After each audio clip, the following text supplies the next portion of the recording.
আপনার পেছনে যে হাঁটছে সে এই জগতের কেউ নয়। তখন যে অনুভূতি হয় তাকেই বলে ভয়। তবে চলুন ভয় নিয়ে আরেকটি গল্প বলা যাক। আমার বিশ্বাস গল্পটি শুনে আপনারও শরীরের শিহরণ জেগে যাবে। ভয়ের অনুভূতি হবে কিনা আপনারাই বুঝতে পারবেন। ডিয়ার কমরেড, কেমন আছেন? আশা করি আপনারা ভালো আছেন। আজ সকলের জন্য শিহরণ জাগানো এক রাতের গল্প শোনাতে চলেছি। চলুন সরাসরি গল্পে চলে যাই। আমি অজয়। আজ আমি আপনাদের আমার জীবনে এক ভয়াবহতম ঘটনা শোনাতে চলেছি।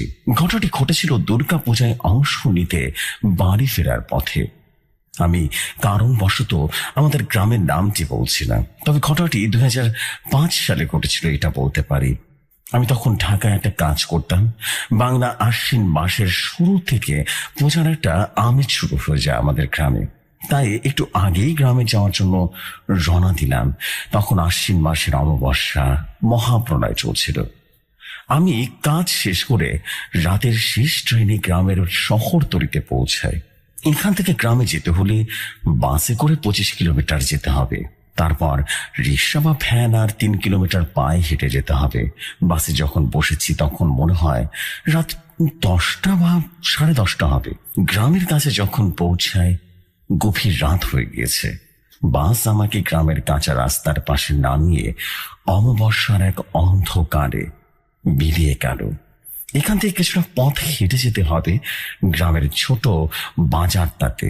কপাল ভালো হলে সেখানেই কোনো রিক্সা বা ভ্যান পেতে ভালো হবে। যদি না পাই তাহলে অনেক সমস্যা হয়ে যাবে, কারণ আমাদের গ্রামের প্রবেশ পথে এমন কিছু জায়গা রয়েছে যেগুলো নিয়ে অনেক ভৌতিক গল্প প্রচলিত আছে। যেমন গ্রামের প্রবেশ পথে মাটির রাস্তা থেকে কিছুটা দূরে ধানের জমির পাশে রয়েছে গ্রামের একমাত্র শ্মশান ভূমি। তারপর রয়েছে গ্রামের পুরনো বট গাছ, যে গাছ নিয়ে অনেক গল্প রয়েছে। তারপর রয়েছে শিমুল গাছ। আরো কত জায়গা রয়েছে। এসব জায়গা নিয়ে কত লোক কথা রয়েছে, কত ভৌতিক গল্প রয়েছে। এই যেমন ছোটবেলায় দাদের কাছে শুনেছিলাম একবার নাকি আমার দাদা এই শ্মশানে অনেক ভয় পেয়েছিলেন। সে ভয়টাই দাদার মৃত্যুর কারণ হয়েছিল। দাদু বলেছিলেন সেদিন নাকি আমার দাদার মা মারা যায় রাতের বেলা। তখন সবাই দাদাকে বলে মৃত লাশ বেশি সময় ধরে রাখতে নেই। তাই সেই রাতে দাদার মাকে শেষকৃত্য করার জন্য নিয়ে যান শ্মশানে। কিন্তু মতে লাশকে শ্মশানে নেওয়ার পর লাশের পাশে বসে থাকতে হয়। শ্মশানের অন্যান্য কাজও চলছিল। তখন হঠাৎ করে আকাশ ভেঙে বৃষ্টি শুরু হয়। তখন অনেক শ্মশান যাত্রী চলে যায় তাদের নিজ নিজ ঘরে। তখন অল্প কিছু মানুষ নিয়ে দাদা অপেক্ষা করতে থাকে বৃষ্টি বন্ধ হবার জন্য। পণ্ডিত মশাই তখন দাদাকে বলে তার মায়ের লাশের পাশে বসে থাকতে। দাদা একা একা এই ঝড় বৃষ্টির মধ্যে তার মায়ের লাশের পাশে বসেছিলেন। সেদিন যেন বৃষ্টি থামার কোনো নামই নিচ্ছিল না। দাদারা শ্মশানের একটা টিনের চাউনির নিচে বসে অপেক্ষা করছিলেন। দাদার পাশে মানুষগুলো বেশ ঘুমে ঝিমাচ্ছিল। বৃষ্টির কারণে পরিবেশটাও ঠান্ডা হয়ে গেছিল। চারদিকে ঘুটঘুটে অন্ধকার।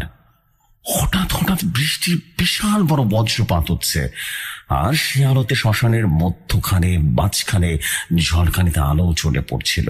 আবার অন্ধকার হয়ে যাচ্ছে। দাদার চোখে ঘুম আসছিল। দাদার হাতটা একটু সরে যায় ঘুমের কারণে। ঠিক তখন একটা বিকট শব্দে বাজ পড়ে। দাদার ঘুম ভেঙে যায়। দাদা হকচকিয়ে উঠে।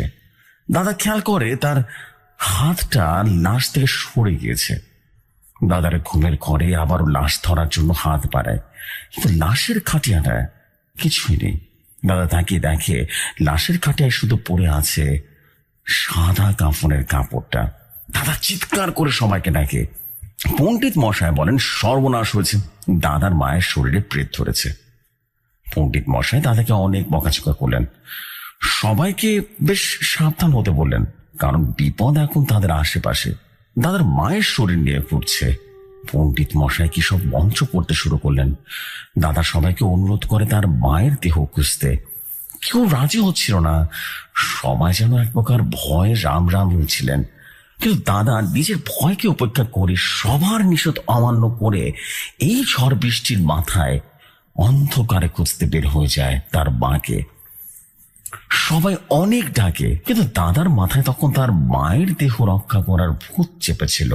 দাদা অন্ধকারের মধ্যে শ্মশানের এদিক সেদিক দেখছিল। দাদা সেই টিনের ছাউনি থেকে বের হতেই আকাশ ভাঙা বৃষ্টি নেমে আসে দাদার মাথায়। চারদিকে ব্যাঙের ডাক আর শোষ বাতাসের শব্দ শোনা যাচ্ছিল, আর মাঝে মাঝে বজ্রপাতের বিকট শব্দ। আর এছাড়া কোন শব্দ নেই। দাদা ঠান্ডা মাথায় কাঁপতে কাঁপতে অন্ধকারে তার মায়ের দেহটা খুঁজে যাচ্ছে। কাদায় হাঁটতে কষ্ট হচ্ছে, বারবার পা পিছলে যাচ্ছে। তখন দাদার মনে কোনো ভয় নেই, তিনি চোখ বন্ধ করে বড় বড় করে খুঁজে যাচ্ছেন। তখন দাদা হাঁটতে হাঁটতে শ্মশানের একটা কোণে চলে আসেন, একটা ঝোপঝাড়ের কাছে চলে আসেন। দাদা তখন সে ঝোপের মধ্যে কেমন একটা খচখচ করে শব্দ শুনতে পায়। দাদা সেই শব্দটা অনুসরণ করতে করতে এগিয়ে যায় সেদিকে। দাদা সেই ঝোপের কোট গাছের মধ্যে দিয়ে এগিয়ে দেখে অন্ধকারে মানুষের মতো একটা অবব মাটিতে বসে কিছুটা করছে। তখন দাদা সে অববের পেছনে দাঁড়িয়ে জিনিসটা দেখার চেষ্টা করছিল। ঠিক তখনই আকাশ আলোকিত করে একটা বজ্রপাত হলো। সেই আলোতে দাদা দেখলেন খালি গায়ে কেউ একজন মাটিতে বসে কিছু করছে।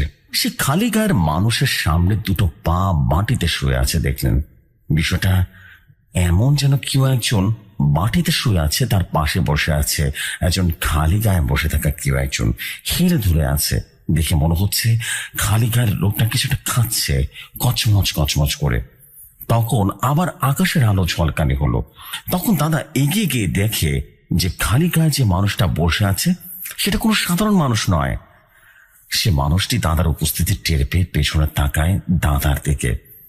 দাদা তখন বজ্রপাতের আলোয় দেখতে পায় একটা পেস্ট্রি কুৎসিত হিংস্র একটা কালো রক্ত মাখা চেহারা, যার মুখে তার মায়ের কলিজার রক্তে লাল হয়ে গিয়েছে।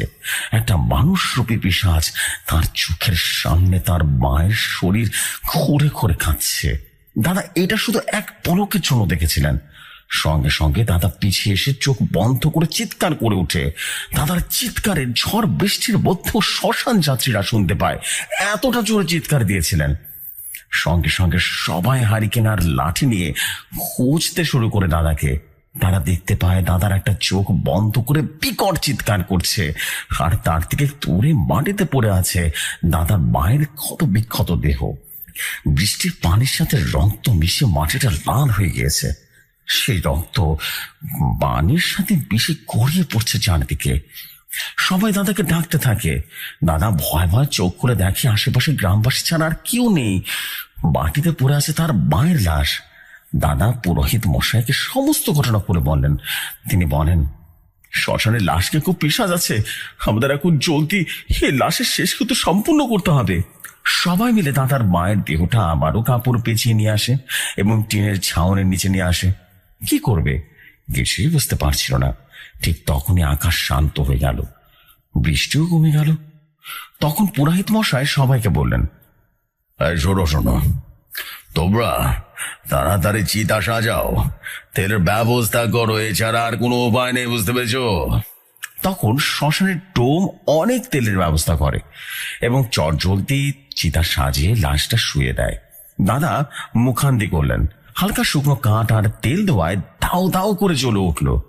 পুরাহিত মশাই জোরালো মন্ত্র পড়তে শুরু করলেন। দাদা অশ্রু ভেজা চোখে তাকিয়েছিলেন চিতার দিকে। তখন চিতার ভিতর থেকে বিকট মানুষের আর্তনাদ শোনা যায়।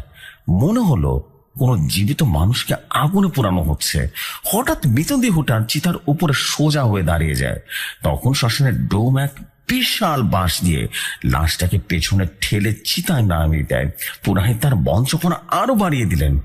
দাদা থরথর করে কাঁদছিলেন। অন্য সবাই রীতিমতো ভয় পালিয়ে যায়, আরো আগে পালিয়ে যায়। এখন শুধু দাদা, পুরাহিত আর ডোম শ্মশানের এক বিভীষিকাময় দৃশ্যের সামনে দাঁড়িয়েছিলেন। ডোম চিৎকার করে বললেন, মর শালা মর, আমার শ্মশান থেকে লাশ নিবি, এখন মর। মৃতদেহটি আগুনের উত্তাপে পুড়ে মতো গলতে শুরু করলো। লাশটি ছটফটানো বন্ধ হয়ে গেছে। দাদা এই দৃশ্যটা দেখে হতভম্ব হয়ে গেলেন এবং এতটাই ভয় পেলেন অসুস্থ হয়ে গেলেন। পরে পুরোহিত মশাই বলেছিলেন, একটা পিশাচ মৃতদেহটাকে নিয়ে গেছিল। কিন্তু হঠাৎ দাদা চলে আসায় পিশাচটি মৃতদেহে প্রবেশ করে, আর তিনি মন্ত্র পড়ার কারণে বের হতে পারেননি। তাই চিতার পবিত্র আগুনে মৃত্যু যন্ত্রণায় এমন করেছিলেন। কিন্তু এরপর থেকে দাদা সে রাতের দৃশ্যগুলো ভুলতে পারেননি। প্রতি রাতেই সে দৃশ্য দেখে ঘুম থেকে উঠে কান্না করতেন। দাদা খাওয়া দাওয়া বন্ধ হয়ে যায়। দিনে দিনে দাদা অসুস্থ হয়ে যায়। তারপর হঠাৎ একদিন দাদা মারা যান, আর সে শ্মশানে দাদার কৃত্য সম্পন্ন করা হয়। এই ঘটনাটি দাদের মুখে অনেকবার শুনেছিলাম, আর যতবার শুনেছিলাম ততবারই ভয়ে কাঁটা দিয়ে উঠেছিল। এবার আসি আরেকটা ঘটনায়, আরেকটা বট গাছের ঘটনায়। যে বট গাছটি নিয়ে কয়েক হাজার ভৌতিক গল্প শোনা যায়, মানুষের মুখে শোনা যায়। লোকেরা বিশ্বাস করে যে গাছে এক বৃদ্ধ মহিলা পিশাচ থাকে, আর গভীর রাতে সে পিশাচ মানুষকে ভয় দেখায়, এবং যে তার ভূত দেখেছে সে ব্যক্তি 3 থেকে 4 দিনের ভেতরে মারা যায়। যেমন আমার এক মাস্টার মশাই ছিলেন, তার নাম হারান মাস্টার। তিনি আমাদের অঙ্ক পড়াতেন। তিনি একদিন তার শ্বশুর বাড়ি থেকে ফিরতে বেশ দেরি হয়ে গেছিল। তিনি তার ফিনিক্স সাইকেলটা নিয়ে একটা টর্চ লাইট জ্বালিয়ে ফিরছিলেন। যখন তিনি সেই বট গাছটা পার হচ্ছিলেন, তখন তার শরীরের লোম দাঁড়িয়ে গেল কোনো কারণ ছাড়াই। তিনি অনুভব করলেন কেউ একজন তার উপর বেশ নজর রাখছে। তার শরীরে একটা ভয়ের শিহরণ ছড়ে গেল। তিনি সাইকেলের গতি বাড়াতে লাগলেন, প্যাডেল চাপ দিতে লাগলেন, কিন্তু তিনি অনুভব করলেন তার শরীর আর সাইকেল কোনোভাবেই যেন এগোচ্ছে না, এবং যেন ভারী হয়ে গেছে। তিনি প্যাডেল করতে করতে বেশ ক্লান্ত হয়ে যান, কিন্তু তিনি সেই বট গাছটা থেকে এক হাতও এগোতে পারেননি। মনে হচ্ছিল তিনি কোনো চোরা বাড়ির উপরে সাইকেল চালাচ্ছেন। তিনি ভয়ে এক প্রকার রাম নাম করতে থাকেন। ঠিক তখন বট গাছ থেকে একটা নারী কণ্ঠ ভেসে আসে। তিনি মাথা ঘুরিয়ে তাকান গাছটির দিকে। রাতের অন্ধকারে বিশাল লতা পাতাযুক্ত গাছটিকে বিভীষিকাময় ভয়ঙ্কর দানবের মতো লাগছিল। বট গাছটির ডাল থেকে বিশাল বিশাল লতা নেমে এসেছে মাটির দিকে। লতাগুলো দেখতে সুরের মতো। স্যারের মনে হচ্ছিল গাছটা বোধহয় একটু ঝাঁকুনি দিয়েছে। গাছটার পেছনে কিছু ধপ করে পড়ার শব্দ হলো। মনে হলো কেউ যেন গাছ থেকে এক লাফ দিয়ে নেমেছে। এখন সে গাছের আড়াল থেকে ভয়ঙ্কর চেহারা নিয়ে বেরিয়ে আসবে। স্যার এসব কল্পনা করে ভয় থরথর করে কাঁপছিলেন আর ঘামছিলেন। স্যার চিৎকার করে বললেন, কে কে ওখানে? কিন্তু কোনো উত্তর আসলো না। স্যারের কণা রীতিমতো ভয় কাঁপছিল। স্যার এবার সাইকেলটা নিয়ে কাঁপা কাঁপা পায়ে চলতে শুরু করলেন। ঠিক তখন স্যার তার পেছনে হাঁটার শব্দ শুনতে পান। স্যারের পায়ের শব্দের সাথে অন্য একজন পা ফেলছে শুকনো পাতার উপরে। স্যার থমকে দাঁড়িয়ে যান।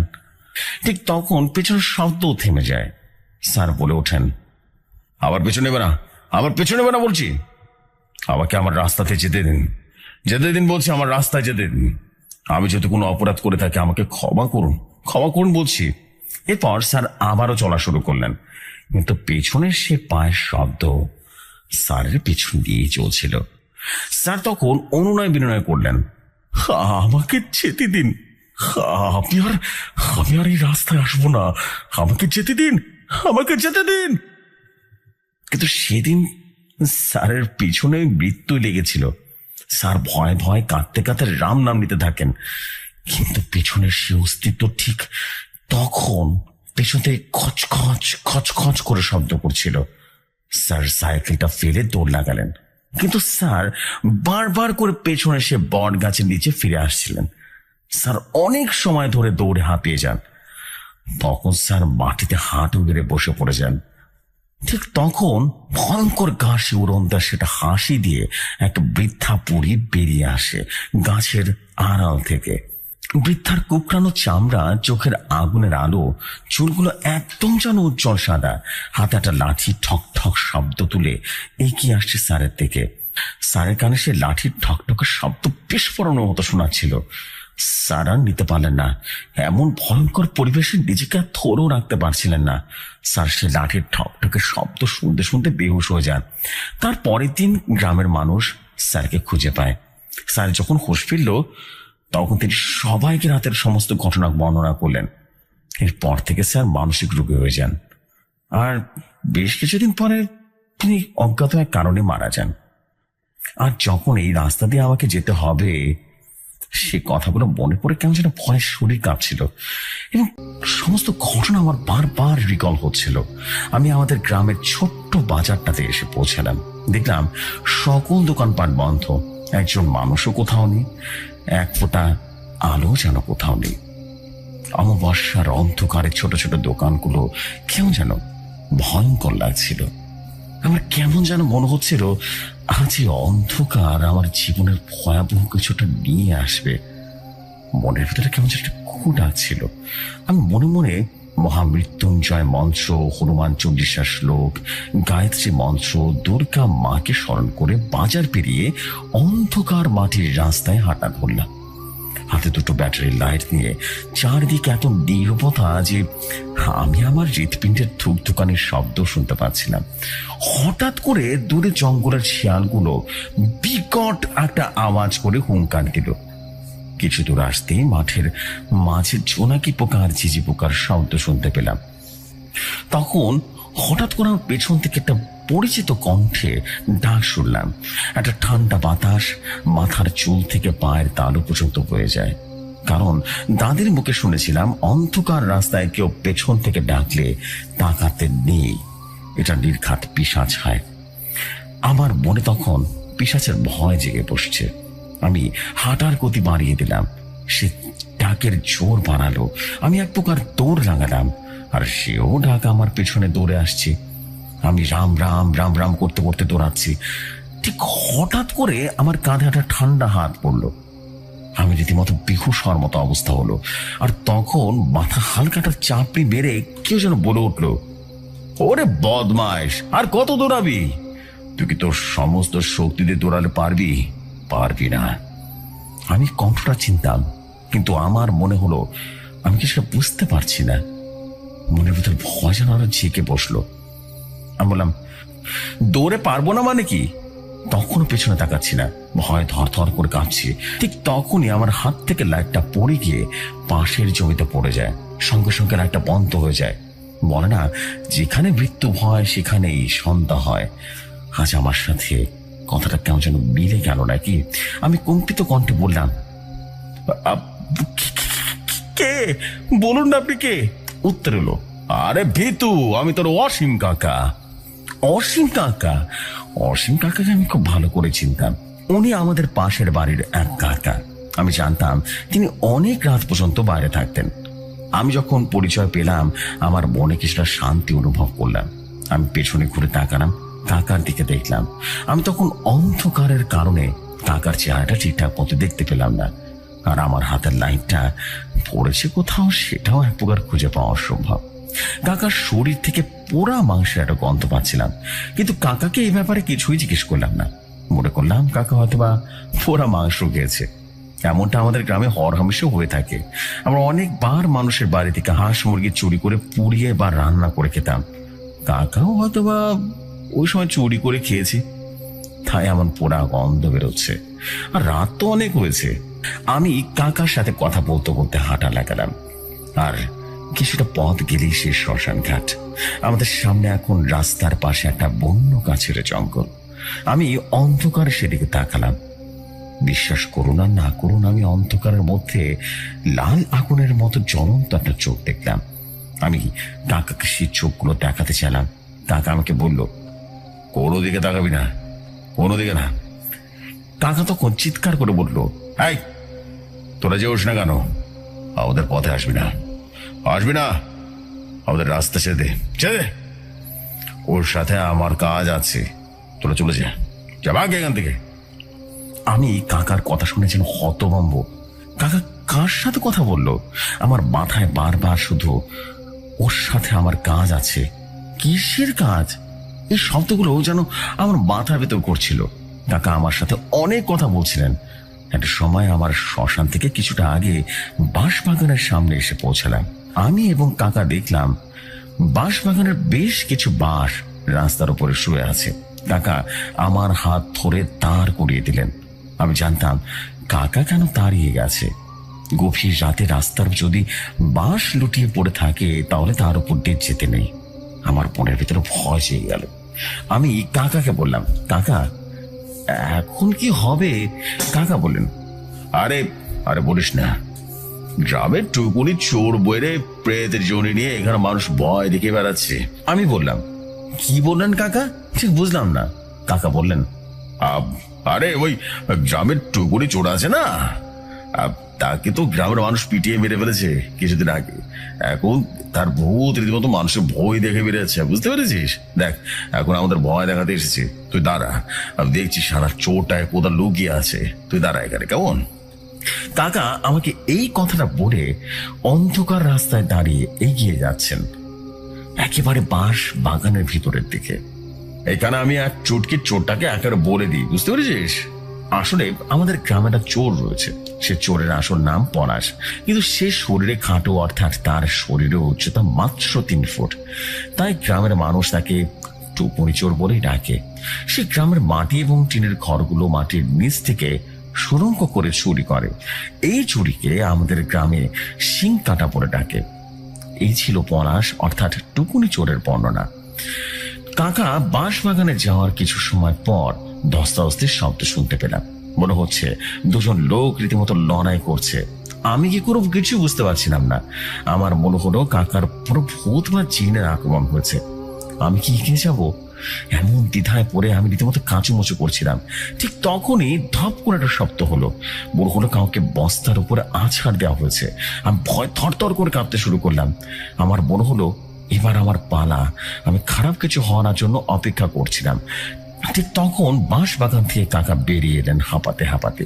তিনি আমার দিকে তাকিয়ে হালকা একটা হাসি দিয়ে বললেন, সারা টুকুনি মরা পড়ার শক্তিশালী হয়ে গেছে, অনেক পরিশ্রম করাচ্ছে আমাকে। আচ্ছা চল, অন্য রাস্তা দিয়ে যেতে হবে। আমি ভয়ে ভয়ে কথা বলা এবং চিন্তার শক্তি যেন হারিয়ে ফেললাম।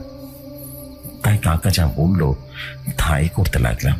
কাকা তখন আমার হাত ধরে কোন দিকে নিয়ে যাচ্ছে বুঝতে পারছিলাম না। তখন আমার চোখের সামনে সবকিছুই কেমন যেন এলোমেলো লাগছিল। আমি শুধু কাকার ভিজে নরম হাতের টানে এগিয়ে যাচ্ছি, কিন্তু তখন আমার মনে একবারও আসেনি কাকার হাতটা এমন নরম আর ভিজে ভিজে কেন লাগছিল। কাকা আমাকে নিয়ে চলছিলেন। অন্ধকার আর নীরবতা আর বনের ভয়ের স্তর বাড়িয়ে দিচ্ছিল। অনেক দূর থেকে শিয়ালের হুক্কা হওয়ার ডাক শোনা যাচ্ছিল। আমি হঠাৎ করে লক্ষ্য করলাম সামনে একটা জায়গায় কিছু মানুষ অন্ধকারে দাঁড়িয়ে আছে। আমি কাকা সেখানে গিয়ে দেখলাম অনেক কাঠের স্তূপ নিয়ে একটা জায়গায় সাজিয়ে রেখেছে। কাঠের স্তূপগুলো ঠিক চিতার মতো। লোকগুলো কাঠের স্তূপটিকে ঘিরে দাঁড়িয়েছিল। আমি সেখানে কাউকে চিনতে পারলাম না। আমি এইটা এখনো জানি না, এই অন্ধকারের মধ্যে আমি মানুষগুলোর চেহারা কি করে দেখেছিলাম। মনে হয় অনেক সময় অন্ধকারের মধ্যে থাকায় অন্ধকার আমাদের চোখ শুয়ে গেছিল, নাকি অন্য কিছু বা অন্য কোনো কারণে। লোকগুলো কোনো কথা বলছে না, সবাই মাথা নিচু করে দাঁড়িয়ে আছে। হঠাৎ করে আকাশে বিষণ্ণ মেঘের গর্জন তৈরি হলো। অমাবস্যা কাল বৈশাখী ঝড়ের পূর্বে যেমন আকাশ গর্জন করে ওঠে, ঠিক তেমন কিছু সময়ের মধ্যে বিকট হাওয়া শুরু হলো। আশেপাশের সমস্ত ধুলো বাড়ি পাতা উঠে এসে আমার চোখে মুখে লাগতে লাগলো। আমি ঠিক মতো তাকাতেও পারছিলাম না। ঠিক তখন আমার পাশে কাকা কেমন যেন অন্যরকম কণ্ঠে বলল, অজয়, চিতা আগুন দে, আমাকে মুক্ত কর, মুক্ত কর, আমার মুক্তি দে। আমি রীতিমতো হতভম্ব আর নির্বোধের মতো তাকালাম কাকার চেহারার দিকে। লক্ষ্য করলাম কাকার চেহারা কেমন যেন প্রাণহীন আর মাংস টাইপের শুকনো হয়ে গেছে।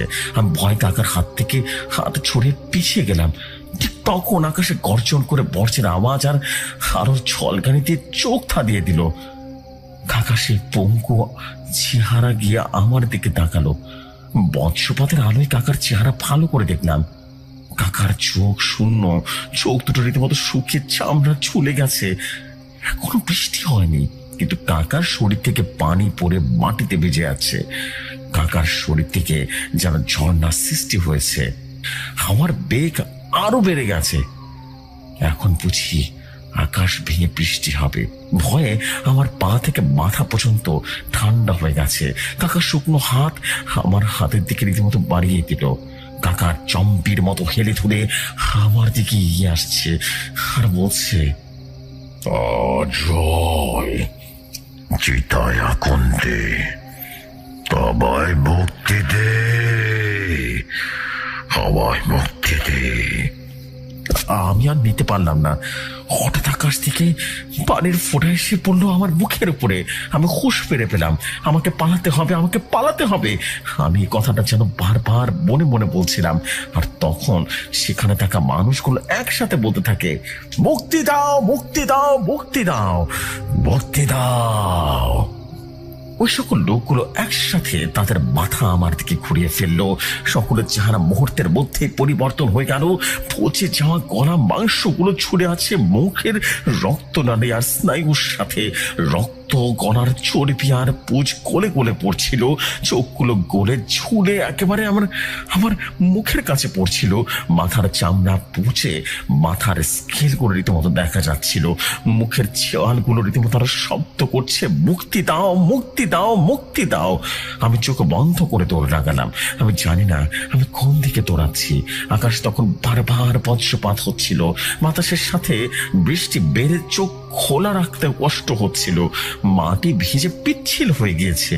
আমি দৌড়াচ্ছি আর দৌড়াচ্ছি, কিন্তু আমি এখন কান পেতে শুনতে পাচ্ছি, অজয় যাস না, আমাকে মুক্তি দে, আমি ভীষণ কষ্টে আছি, আমাকে মুক্তি দে। আমি জানি না আমি কত দূর দৌড়েছিলাম। একটা সময় ক্লান্ত আর ভয়ে বেহুশ হয়ে যায়। যখন আমার হুঁশ ফিরল তখন দুর্গাপূজা শেষ হয়ে গেছে। আমি বেশ কিছুদিন হাসপাতালে এবং অনেক দিন কবিরাজ আর পণ্ডিত পুরাহিতের অনেক পূজার পর আমার হুঁশ ফিরেছে। আমি সবাইকে সে রাতের সকল ঘটনা বা সকল অভিজ্ঞতার কথা জানালাম। তখন সবাই আমাকে বলল, আমার সে অসীম কাকা বেশ কিছুদিন আগে মাতাল অবস্থায় পানিতে পড়ে মারা যায়। কাকার দেহ যখন পাওয়া যায় তখন মৃতদেহের অবস্থা এতটাই খারাপ ছিল, ঠিকঠাক মতো ক্রিয়াও সম্পন্ন করা হয়নি। কোনো মতে পানি থেকে লাশটা তুলে মাটি চাপা দেওয়া হয়। কাকার পিণ্ডদান, উদ্দেশ্য ক্রিয়া, অন্ত্যেষ্টি কিছুই করা হয়নি। তাই হয়তোবা কাকা মুক্তি পায়নি। আর রাতের বেলা সে মুক্তি লাভের আশায় তার অন্ত্যেষ্টি ক্রিয়া বা শ্রদ্ধা কর্ম করাতে চেয়েছিলেন। তবে আমার কথা শুনে কাকার পরিবার ওনার নামে পিণ্ডদান করেছিলেন গয়া বিহারে। আমার মনে সে রাতের ভয় এখনো কাটেনি। এই ছিল ঘটনা। ওকে জেফরি ভাই, এই ছিল আজকের ভয় নামক ঘটনা। এখন বিশ্বাস করুন বা না করুন এটা আপনার বলছি, কিন্তু ঘটনাটি একেবারে রিয়েল স্টোরি। আজকের মতো বিদায় নিচ্ছি। আমি জাহিদুল ইসলাম, কাতার থেকে বলছি।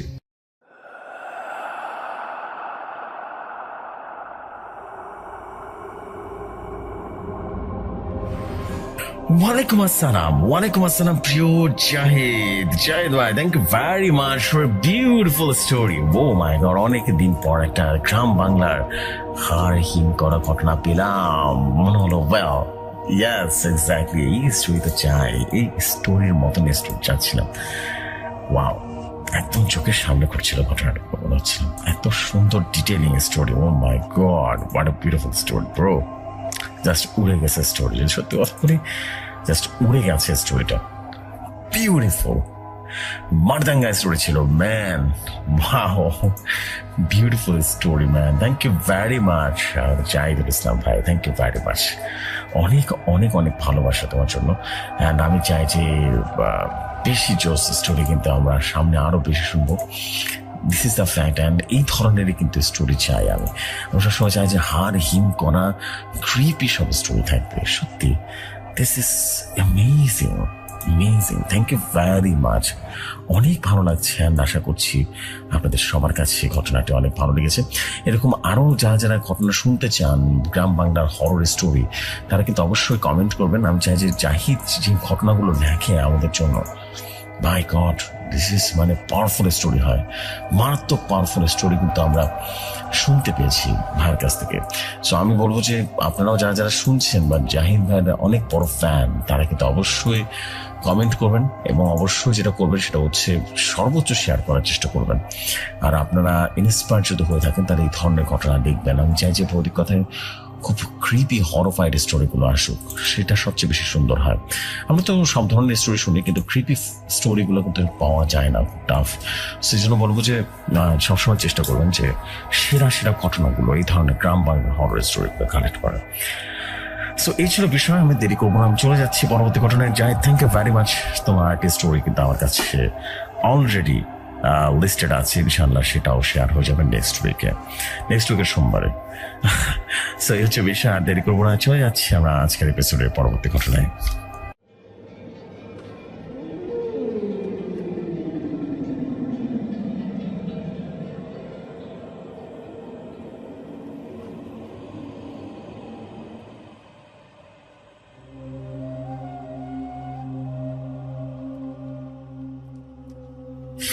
যেভাবে লেখা আছে আমি ঠিক সেভাবে বুঝছি। আসসালামু আলাইকুম প্রিয় জেফরি ভাই, আশা করি ভালো আছেন এবং ভৌতিক কথার সকল লিসনার্সরা আশা করি আপনারাও ভালো আছেন। এটা আমার ভৌতিক কথায় পাঠানো প্রথম স্টোরি। আশা করি যদি কোনো ভুল ত্রুটি হয়ে থাকে ক্ষমা সুন্দর দৃষ্টিতে দেখবেন। আজকে আমি যে ঘটনাটা শেয়ার করতে যাচ্ছি রিফাত কবিরাজের ঘটনা। রিফাত কিভাবে কবিরাজ হয়ে উঠলো সেই ঘটনায় শেয়ার করতে যাচ্ছি আপনাদের সাথে। তখন প্রথমে আমি একটা কথা বলতে চাই, আমি আমার পরিচয়টা দিব। আমার নাম জমশের আলী, বাড়ি সিলেট মাধবপুর থানা, গ্রাম শ্রীধরপুর। তো চলুন সবাইকে ঘটনায় নিয়ে যাই। রিফাত একদিন তার পাশের গ্রামের এক বন্ধুদের নিয়ে ঘুরতে যায়। ঘুরতে ঘুরতে অনেক রাত হয়ে যায়, আনুমানিক রাত 9টা কিংবা 10টার কাছাকাছি হবে। তখন তার বন্ধুরা সবাই সবার বাড়িতে চলে গেছে। রিফাত তখন একা হয়ে গেল। আসলে তার বাড়িতে একটু দূরে হওয়ার কারণে সে একা একা যেতে হয়। তার বাড়িতে যাওয়ার পথে একটা মন্দির পড়ে, শিব মন্দির, প্রায় 100 বছর পুরনো সেই মন্দির। তখন রিফাত সেই পুরনো মন্দিরের কাছ দিয়ে হেঁটে যাচ্ছিল, তখন সে শুনতে পায় কে যেন তাকে পেছন থেকে ডাক দিচ্ছে, আর রিফাত রিফাত। রিফাত তখন পেছন ফিরে তাকায়, দেখে কেউ নেই। তখন সে ভাবলো হয়তোবা মনের ভুল। কিন্তু মন্দিরের মাঝামাঝি রাস্তায় যখন পৌঁছায় তখন রিফাত আবারও সেই ডাক শুনতে পায়, তার নাম ধরে কেউ যেন ডাকছে। তখন আবারও রিফাত পেছন ফিরে তাকায়, পেছন ফিরে দেখে কেউ নেই। রিফাত একটু সাহসী। রিফাত মনে মনে ভাবলো যে 2বার সে ডাকলো তারপরে শুনতে পায়নি, সেটা তো মনের ভুল হতেই পারে না। তাই রিফাত একবার পেছনে হেঁটে গিয়ে পুরোনো মন্দিরের ভাঙা জায়গা দিয়ে একটা আলোক রশ্মি আসছে এমনটা দেখতে পায়। তখন রিফাত একটু কৌতূহলী হয়ে দেখতে চায় আলোক রশ্মিটা কোথা থেকে আসছে। তখন রিফাত সে আলোক রশ্মিটা অনুসরণ করে পুরোনো মন্দিরের ভেতরে চলে যায়। মন্দিরটা তার পাশের গ্রামে হওয়ার কারণে রিফাত মন্দিরটা খুব ভালোভাবেই চিনত। কিন্তু রিফাত ভয় না পেয়ে পুরোনো মন্দিরের ভিতরে ঢুকে গেল। ওই পুরোনো মন্দিরে একটা বিশাল বড় কাঁঠাল গাছ ছিল। রিফাত দেখতে পায় সে আলোক রশ্মিটার কাঁঠাল গাছের নিচে থেকে আসছে। রিফাত একটু সামনে এগিয়ে যায় এবং দেখতে পায় অনেক সুন্দর দেখতে একটা মেয়ে বসে আছে।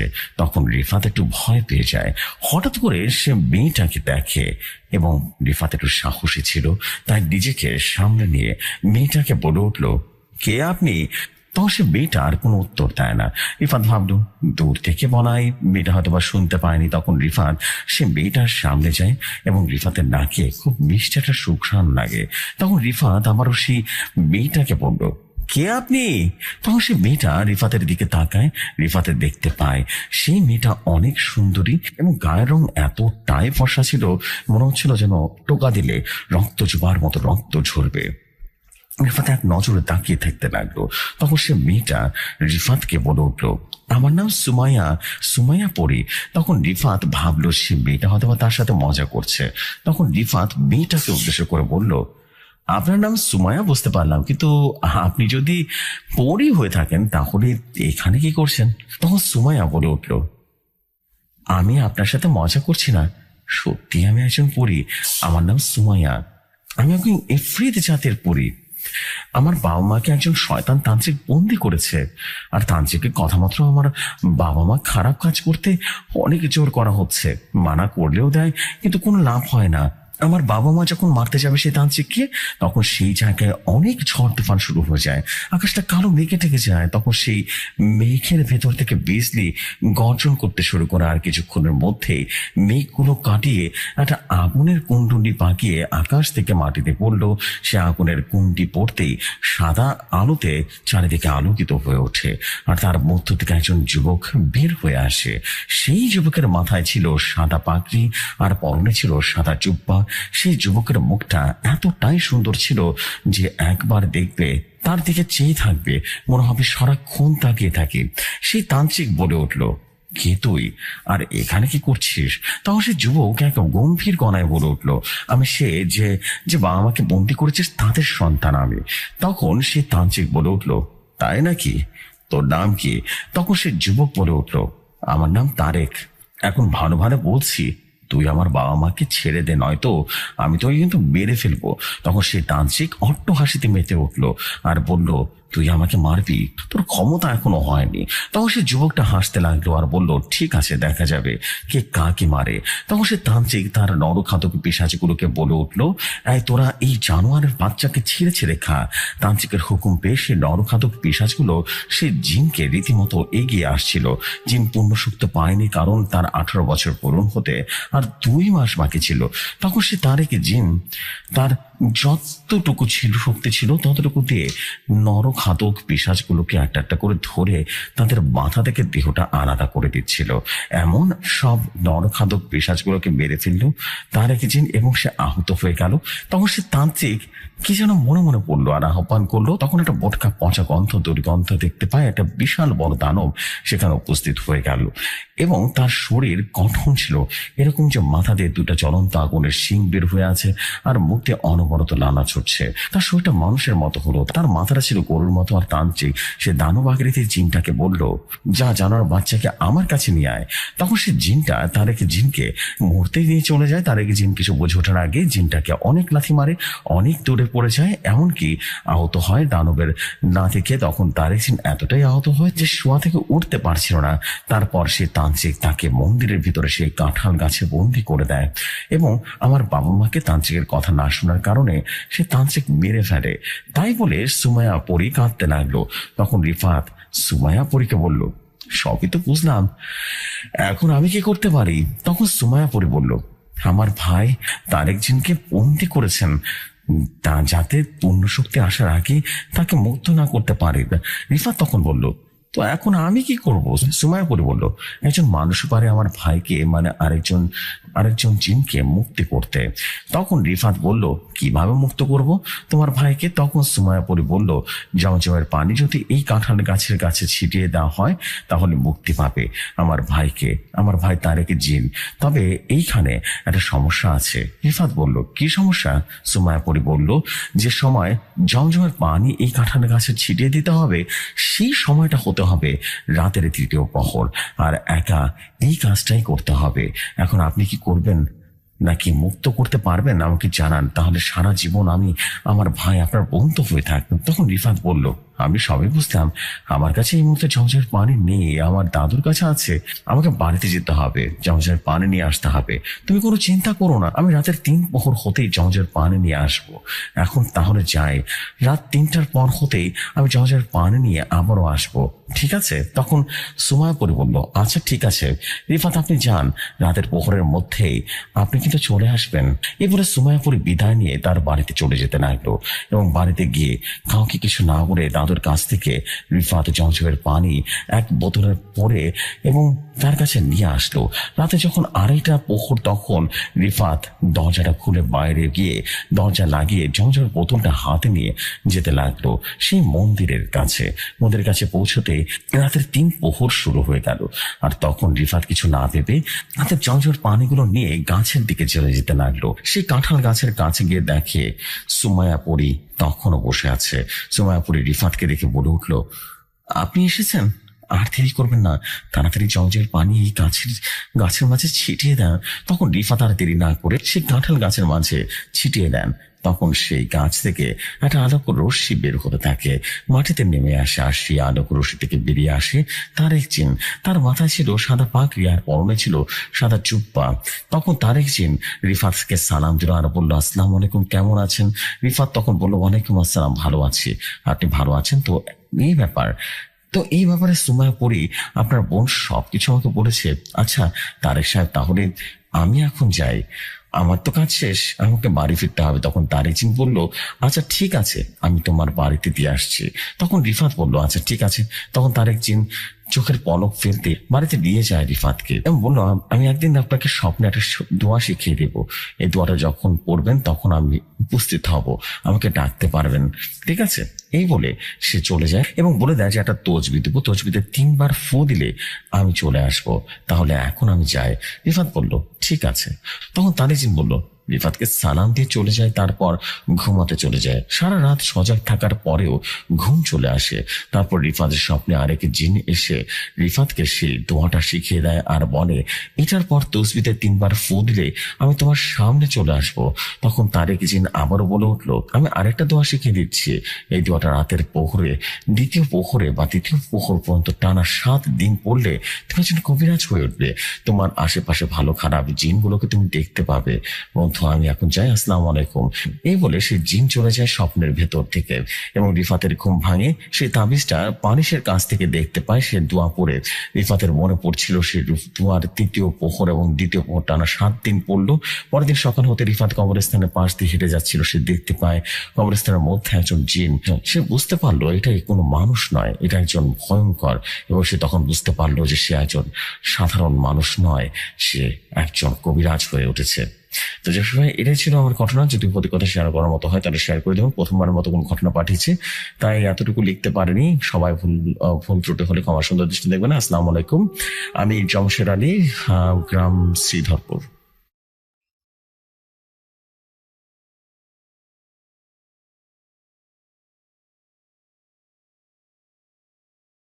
Well thank you very much আপনার স্টোরির জন্য, বাট স্টোরির ভিতরে কোনো রকম দাড়ি কমা ছিল না। নট ব্যাড, চলে। এনিওয়েজ আমি এখন যেটা করতে চাই সেটা হচ্ছে আমরা পরবর্তী ঘটনায় চলে যেতে চাই। আর অবশ্যই জামশেদ আলী, আপনার পরবর্তী ঘটনাগুলো আপনি যদি পাঠান তাহলে অবশ্যই ভাই এগুলা ঠিক করে পাঠাবেন, আর না হলে শুধু তো কষ্ট করে লাভ নেই। বিকজ একটা ঘটনায় যখন দাড়ি কমা থাকে না, এটা পড়তে অনেক কষ্ট হয়ে যায়, বিরক্ত লেগে যায় যে কি হোয়াট ইজ হ্যাপেনিং, কি পড়ছে এসব আমি। সো আশা করছি বুঝতে পেরেছেন। সো এনিওয়েজ আমি আর দেরি করবো না, চলে যাচ্ছি পরবর্তী ঘটনা বা সর্বশেষ ঘটনায়।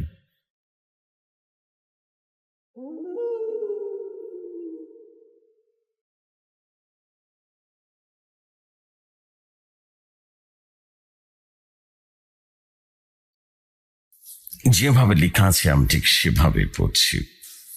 আসসালামু আলাইকুম, কেমন আছেন? আমি অনিমেষ রায়।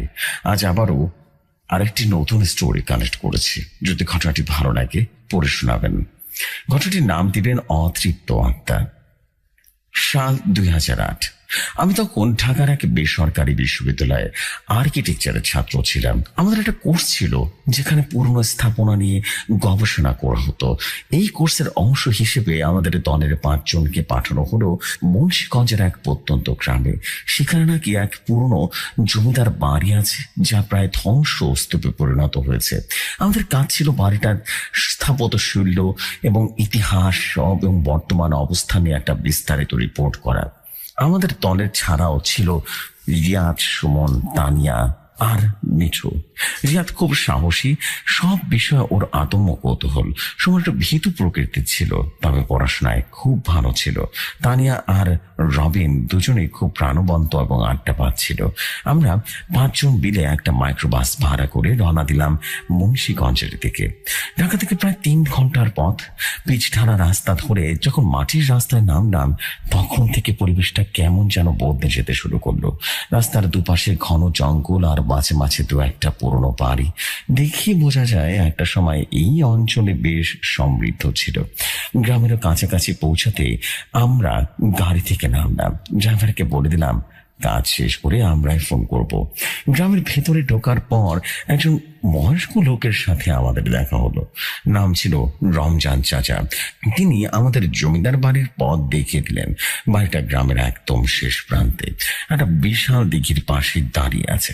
প্রথম দেখায় বাড়িটাকে একটা ধ্বংসস্তূপ ছাড়া আর কিছুই মনে হলো না। দেয়ালের পলেস্তার খসে পড়েছে, জায়গায় জায়গায় শ্যাওলা পড়ে কালচে হয়ে গেছে।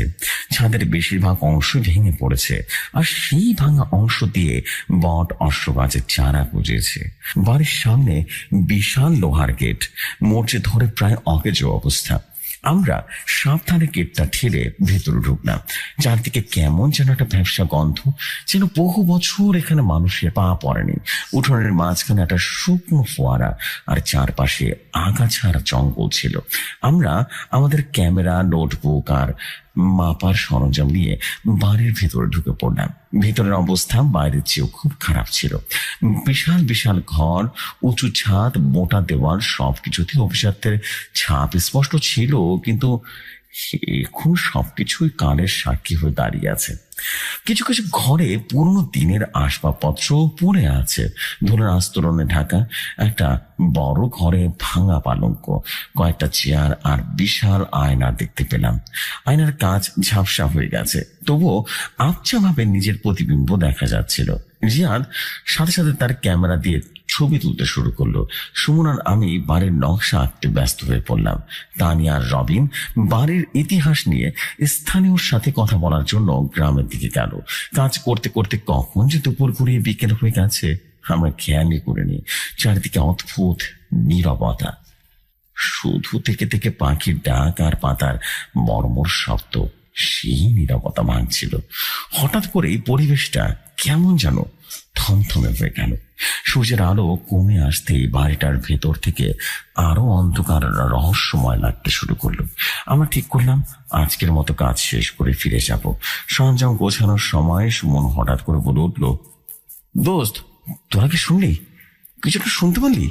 আমি কান খাড়া করলাম। প্রথমে কিছু না শুনতে পারলেও একটু পরেই মনে হলো দোতলার কোনো একটা ঘর থেকে খুব মৃদু স্বরে একজন কাঁদছে।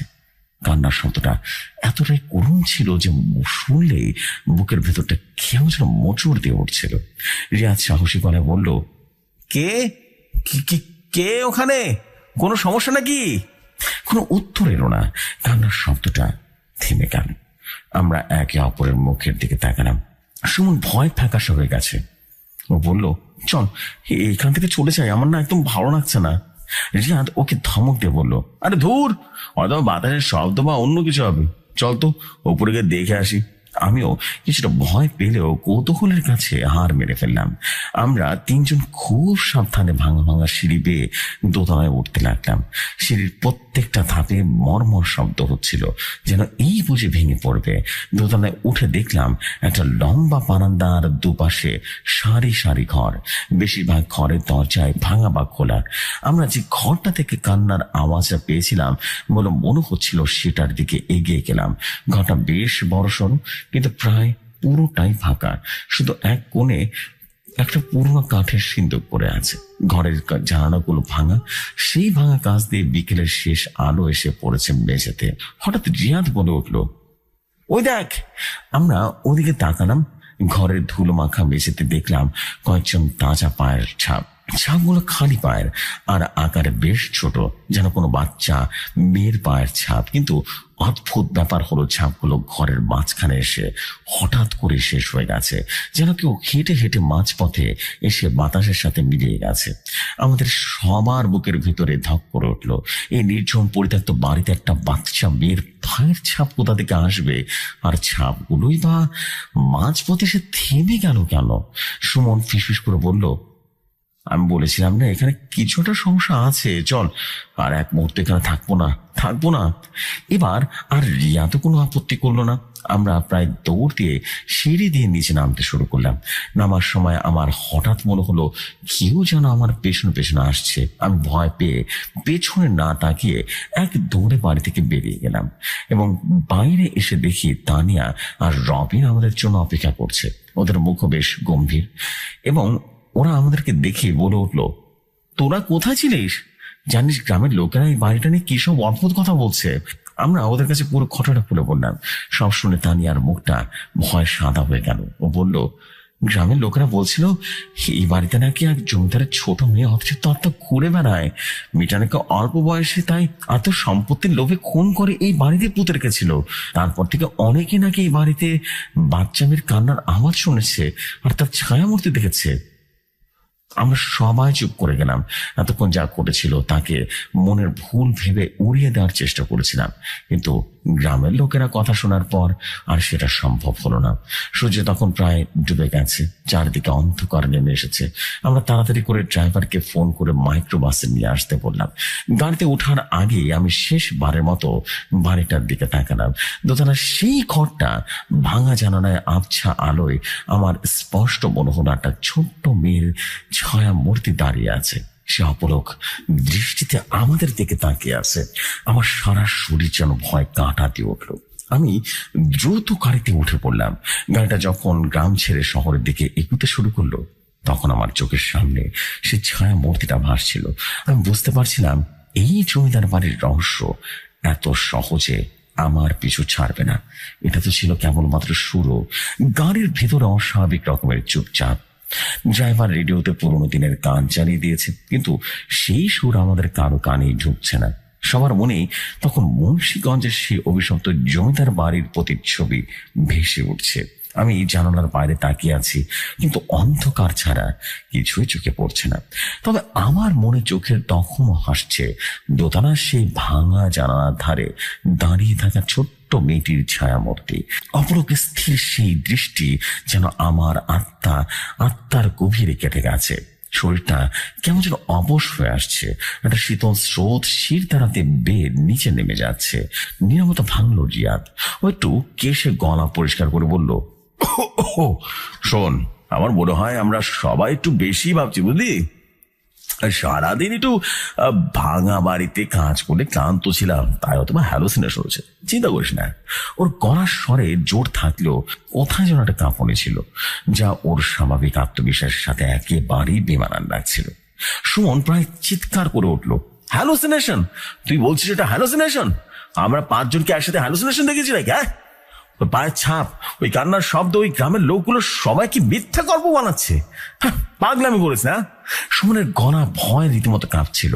ওর চোখ দুটো রীতিমতো বড় বড় হয়ে গেছে, যেন এখনো সে ভয়ঙ্কর দৃশ্যগুলো চোখের সামনে দেখতে পাচ্ছে। তানিয়া ওকে শান্ত করার চেষ্টা করলো।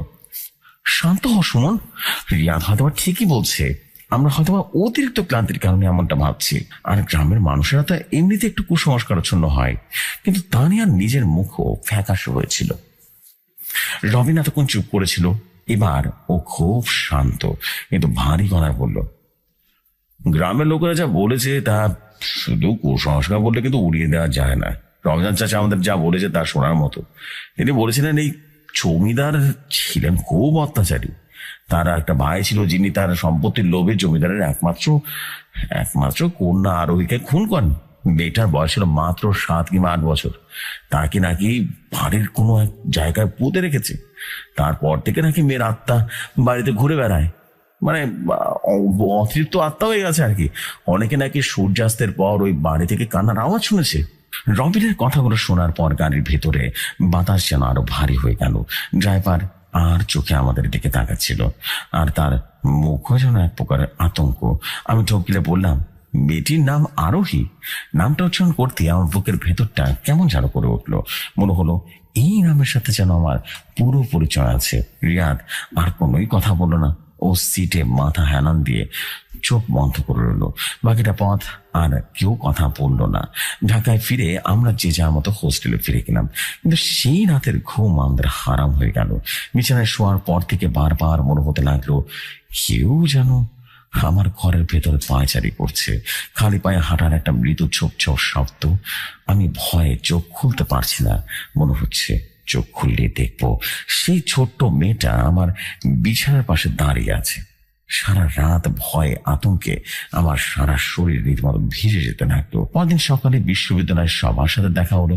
সবার চোখ মুখ ফোলা, দেখি বোঝা যাচ্ছে রাতে কারো ভালো করে ঘুম হয়নি। আমরা লাইব্রেরিতে বসে আলোচনা করতে লাগলাম এই প্রজেক্ট নিয়ে আমরা এগুবো নাকি এগুবো না। সময় সরাসরি বলে দিল, আমি এই প্রজেক্টে আর নেই রে। জীবনে ঝুঁকি নিয়ে আর্কিটেকচার সার্ভে করার কোনো মানে হয় না, বুঝতে পেরেছিস? আমি স্যারের সাথে কথা বলে অন্য কোনো টপিক নিয়ে নিবো। তানিয়া আর রবিন সুমনের কথায় সায় দিল, কিন্তু রিয়াদ ছিল নাছোড় পান্তা।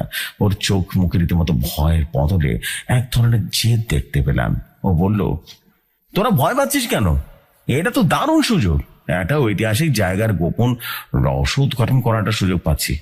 আমরা যদি ভয় পেয়ে যাই, পিছিয়ে যাই, তাহলে তাহলে তো হেরেই গেলাম রে। হ্যাঁ, আমি একা হলেই কাজটা শেষ করব। রিয়াদের কথায় আমি কিছুটা দ্বিধায় পড়ে গেলাম। এদিকে তীব্র ভয়, অন্যদিকে এক লোভনীয় কৌতূহল। এই বাড়িটা, এই আত্মা বা এই মেয়েটার আত্মা, ওই কান্নার শব্দ, সবকিছু আমাকে চুম্বকের মতো টানছিল।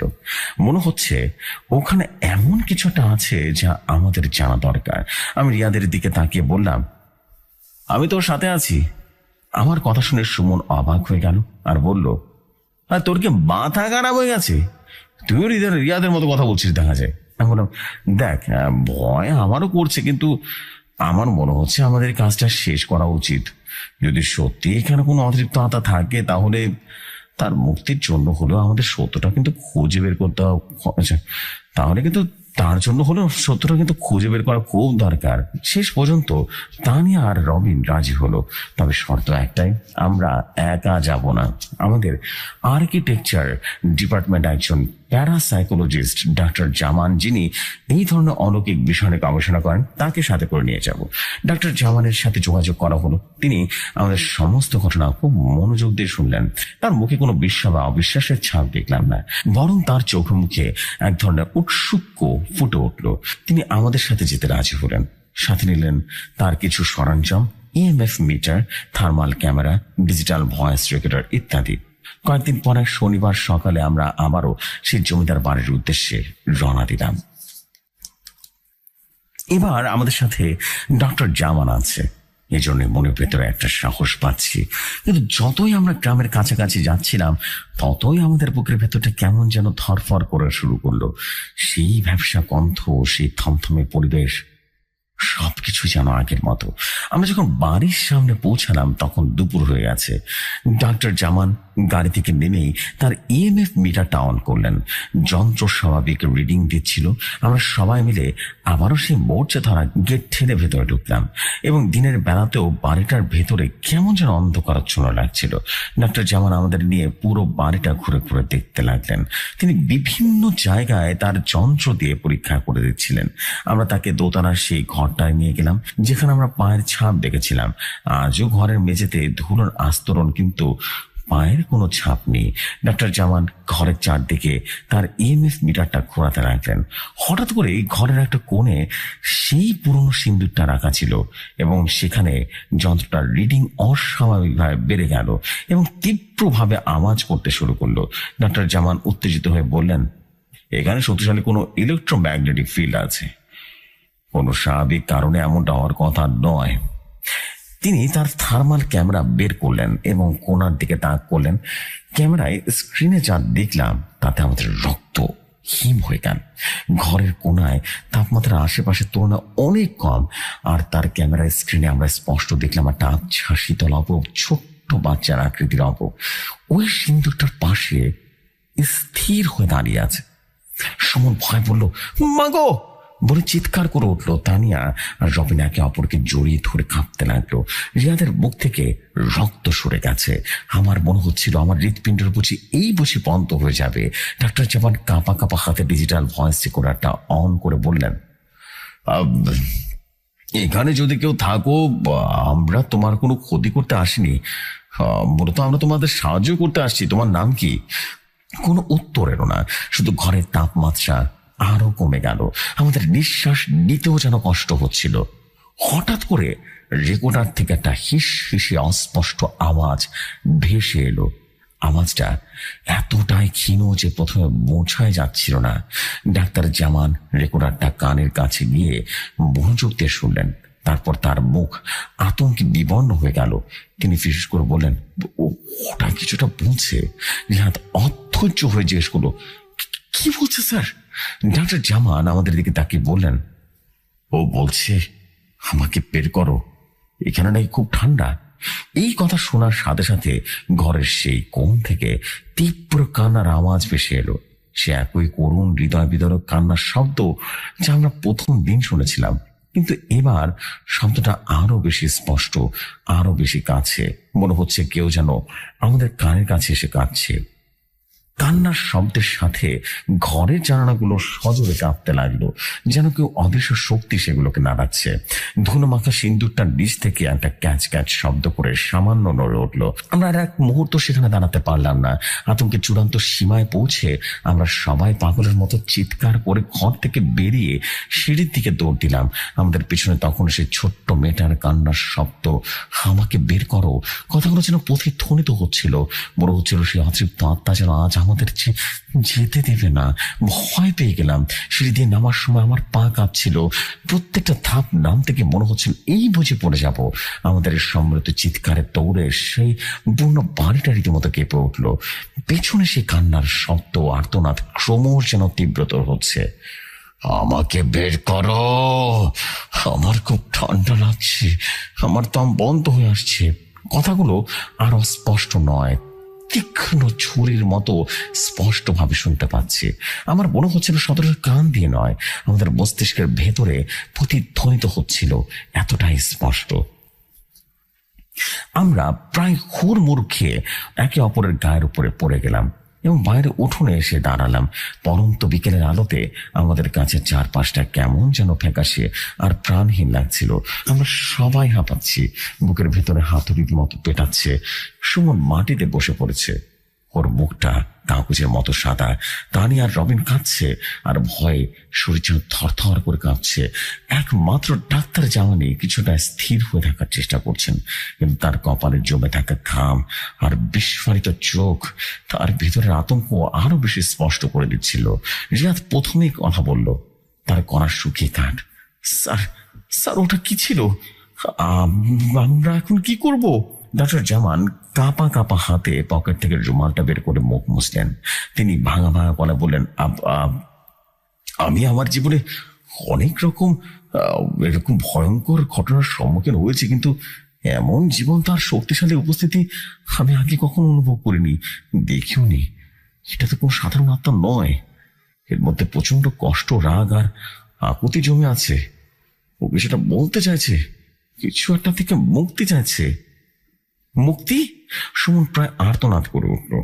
কিসের মুক্তি? ও তো আমাদেরকে বেরিয়ে ফেলবে। আমি এক মুহূর্তে এখানে থাকবো না, চলুন এক্ষুনি চলে যাই এখান থেকে, চলুন।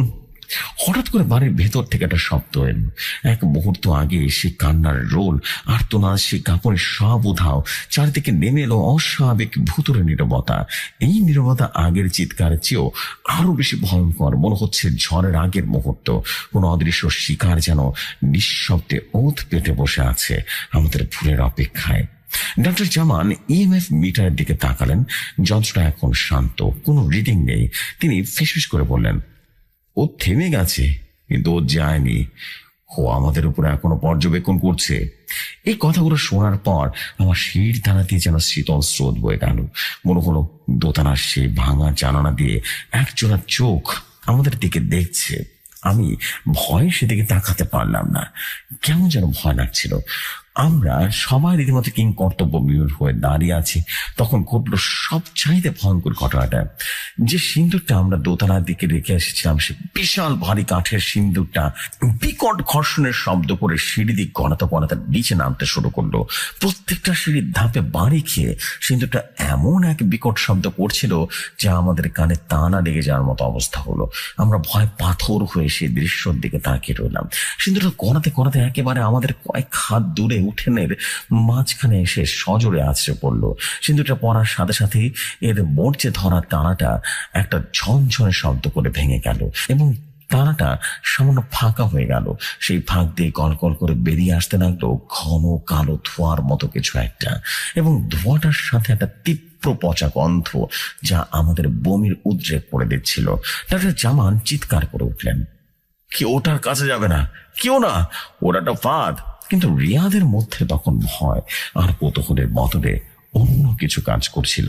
এক ধরনের তীব্র জেদ আর অদম্য এক আকর্ষণ ওকে যেন সিন্দুকটার দিকে ডাকছিল। ও ডাক্তার জামানের নিষেধ অমান্য করে ধীর পায়ে সিন্দুকটার কাছে পৌঁছে গেল। রিয়াদ, ফিরে আয়! আমি চিৎকার করে উঠলাম, কিন্তু রিয়াদ যেন আমার কথা শুনতে পেল না। ও সম্মোহনের মতো সেই সিন্দুকটার টানাটা পুরোপুরি খুলে ফেললো। ভেতরে যাচ্ছিল তা দেখার জন্য আমরা কেউ প্রস্তুত ছিলাম না। সিন্ধুকের ভেতরে একটা কঙ্কাল বা লাশ ছিল না, শুধু ছিল একটা পুরনো বিপন্ন হয়ে যাওয়া ফ্রক, একটা ছোট্ট বাচ্চার নীল রঙের ফ্রক যার উপরে ধূসর রঙের ছোপ ছোপ দাগ, আর একটা ছিল ভাঙা কাচের পুতুল। কিন্তু সবচেয়ে ভয়ঙ্কর জিনিস ছিল সিন্ধুকের ডানাটার ভেতরের দিকে। সেখানে ধারালো কিছু দিয়ে আঁচড় কেটে লেখা ছিল একটাই নাম, আরোহী, আর তার নিচে লেখা আমি একা নই। আমি একা নই। এই দুটো শব্দ পড়ার সাথে সাথে আমার মনে হলো আমাদের চারপাশে বরফ যেন জমতে শুরু করেছে, এতটা ঠান্ডা। তাহলে তাহলে কি এই বাড়ির শুধু আরোহীর আত্মা নয়, আরো কেউ আছে? কিন্তু কে সে যে আরোকে খুন করেছিল? সে হঠাৎ করে রিয়াদ একটা অমানসিক চিৎকার করে উঠল।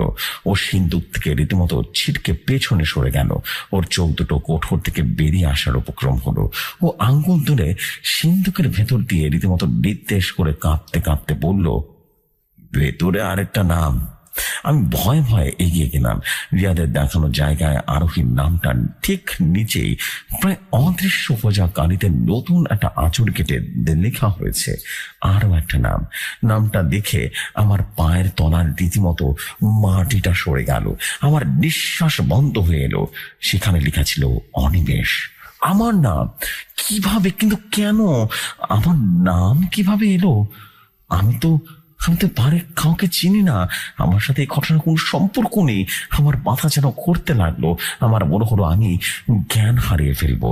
ঠিক সেই মুহূর্তে আমার কাঁধে শীতল স্পর্শ অনুভব করলাম, বরফের মতো ঠান্ডাটা ছোট্ট হাতের স্পর্শ। আমি ঘাড় ঘোরাতে পারলাম না। শরীরটা কেমন যেন অবশ হয়ে এসেছে। আমার কানের কাছে একটা শিশু ফিস ফিস করে কণ্ঠস্বরটা ভেসে এলো, যা শুধু আমি শুনতে পাচ্ছিলাম। তুমি এসেছিলে আমাকে বাঁচাতে, কিন্তু পারোনি। ওরা আমাকে তোমার কাছ থেকে কেড়ে নিয়েছে। এবার আমি তোমাকে আমার কাছে নিয়ে যাব। আমরা আবারও একসাথে থাকবো চিরদিনের জন্য। মুহূর্তে আমার চোখের সামনে সবকিছুই ঝাপসা হতে শুরু করলো। আমার মনে পড়তে লাগলো আবছা আবছা কিছু স্মৃতি, যা আমার নয় অথচ আমারই। একটা অন্য জীবন, অন্য কোন সময়ের স্মৃতি। আমি যেন দেখতে পেলাম এই জমিদার বাড়িতে আমি এক যুবক আর আরোহী, আমারই ছোট বোন। আমাদের বাবা মা মারা যাওয়ার পর আমাদের লোভী চাচের সম্পত্তির জন্য আমাদের উপরে অত্যাচার করতো, অনেক অত্যাচার করতো। আমি আরোহীকে নিয়ে বাড়ি যাওয়ার চেষ্টা করেছিলাম, কিন্তু সেই রাতে চাচা আমাদের ধরে ফেলে এবং আমার চোখের সামনে আরোহীকে শ্বাসরোধ করে হত্যা করে এবং তার মৃতদেহ সিন্ধুকটাতে ভরে ফেলে। আর আমাকে সে বাড়ির পেছনের দিকটায় ডুবিয়ে মারে। আমার এতদিনের জীবন, আমার পরিচয়, আমার স্মৃতি সব যেন মিথ্যে বলে মনে হতে লাগলো। আমি আসলে অনিমেষ, সময় ছাত্র নই। আমি সে হতভাগ্য যে তার বোনকে বাঁচাতে পারেনি। আরোহীর আত্মা এতদিন আমারই জন্য অপেক্ষা করছিল। ও তো একা নয়, আমিও ছিলাম ওর সাথে। এই বাড়িতে, এই গ্রামে নতুন পরিচয়, বিস্মৃতির আড়ালে ও আমাকে ফিরিয়ে নিতে এসেছে। আমার বন্ধুদের আতঙ্কিত চিৎকার আমি দূর থেকে শুনতে পাচ্ছিলাম। আমি দেখলাম ডক্টর জামান আমার দিকে ছুটে আসছেন, তার হাতে একটা রূপার ক্রুশ। কিন্তু সবকিছুই অনেক দেরি হয়ে গেছে। আর ওই সেই শীতল স্পর্শ আমার কাঁধ থেকে সারা শরীর ছড়িয়ে পড়ছিল। আমার চারপাশ জগৎটা ধীরে ধীরে বেরিয়ে যেতে লাগলো। শেষবারের মতো আমি দেখলাম আমার সামনে দাঁড়িয়ে আছে নীল ফ্রক পরা সেই ছোট্ট মেয়েটা। তার মুখে কোনো কান্না, কোনো কষ্ট নেই, শুধু আছে অপার্থিব শীতল একটা হাসি। ও আমার দিকে ওর হাতটা বাড়িয়ে দিল আর বলল, চলো ভাইয়া, আমাদের নতুন করে খেলা শুরু হবে। আমি ওর হাতটা ধরলাম। একটা শীতল, তীব্র শীতল স্রোত যেন আমার শরীরকে গ্রাস করে নিল। আমার বন্ধুদের মুখ, এই পৃথিবীর আরো সবকিছু আমার থেকে দূরে, আরো অনেক দূরে মিলিয়ে গেল। আমি এক অন্তহীন শীতল অন্ধকারের ভেতরে তলিয়ে যেতে লাগলাম, যেখানে শুধু আমি আর আমার বোন আরোহী একসাথে চিরদিনের জন্য। পরদিন সকালে যখন গ্রামের লোকেরা জমিদার বাড়িতে প্রবেশ করলো, তারা